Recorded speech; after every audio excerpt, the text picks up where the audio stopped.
Here, very much appreciated. I want to thank Steve Schwarzman for putting together this very incredible group of world-class business leaders. That's what you are.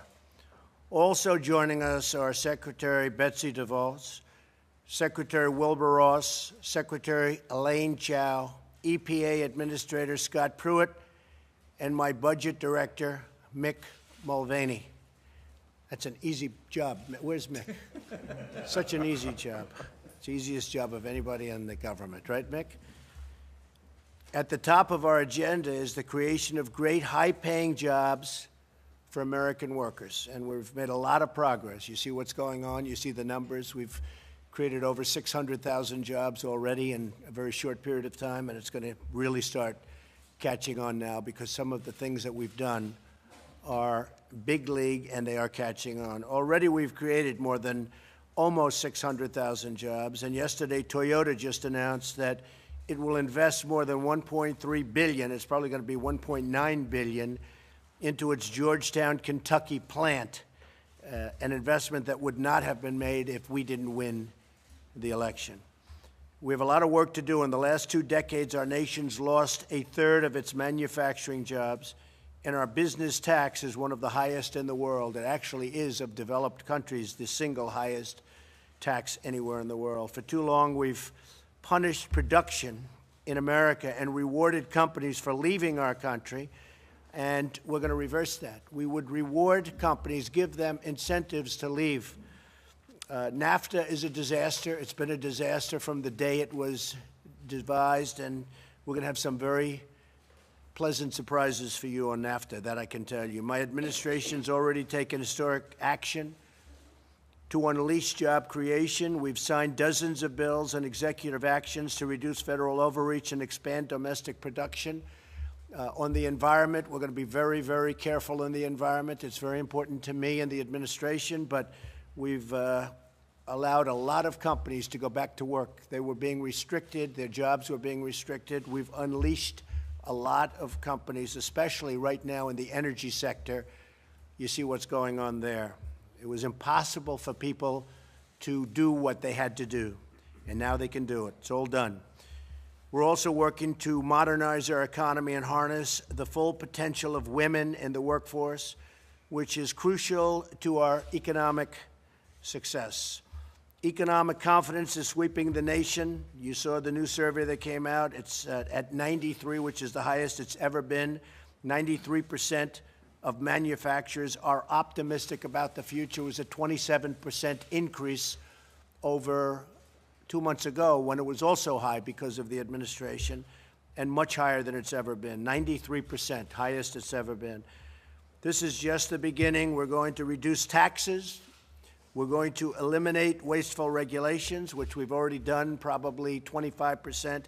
You can take a look at Dodd-Frank. For the bankers in the room, they'll be very happy because we're really doing a major streamlining and perhaps elimination and replacing it with something else.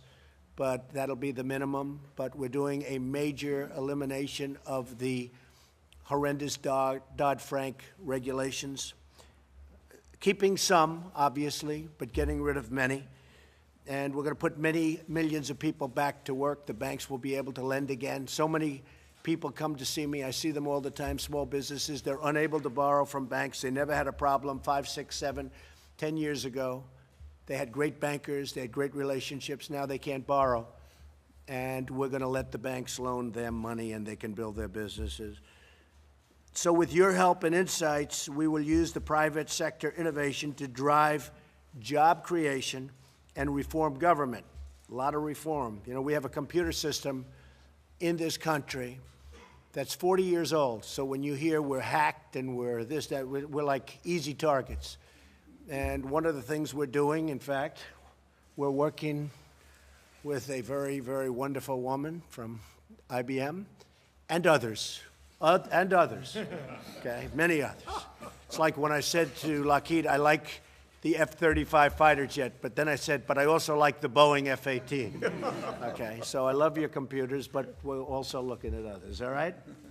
But we're going to have a massive program to modernize our equipment, ideally get brand new equipment. The cost of maintaining our computers is a number that is so high that it's not even a believable number. Now, I've heard anywhere, is this possible, from 39 billion to 89 billion a year. Is that even possible?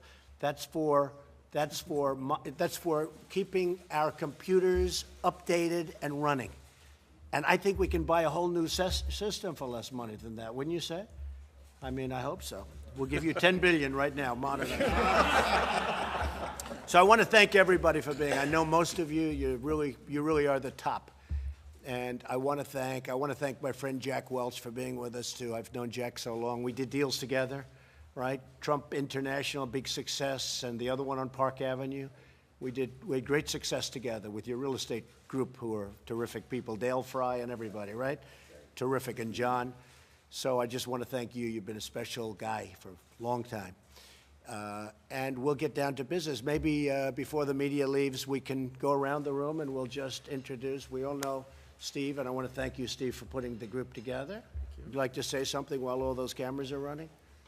Yeah, I think we should say that we've had a really interesting day so far. What we did is we divided into 5 groups, meeting with each of the 5 secretaries that the president mentioned. It's an open discussion. The secretaries presented what they were trying to achieve, and we had several people from the forum meeting with them and making comments on what they were doing to hopefully, make their jobs better. We've been looking at trade, education and workforce development, energy and the environment, regulatory reform, and infrastructure. All these things are really important. And we're focused. The people in the administration are also focused and working together. Hopefully we'll have a bunch of really good outcomes. We will. Chris? Okay. Rich Lester, Boston Consulting Group. Toby Cosgrove, Cleveland Clinic. Jenny Rometty, IBM. Karen Barr, General Motors. Paul Atkins, the Liverpool Department. Dan Yergin, IHS Marketing. Scott Pruitt, EPA Administrator. Larry Fink, BlackRock. Stanford University. Mark Weinberger, EY. Jim McNerney, ex-Boeing. Doug McMillan, Walmart. Cam Rose, BNSF Railway. Yes. Philip Howard, Common Good. Wahoo Ministry Global Infrastructure Office. Okay. Thank you very much. Thank you very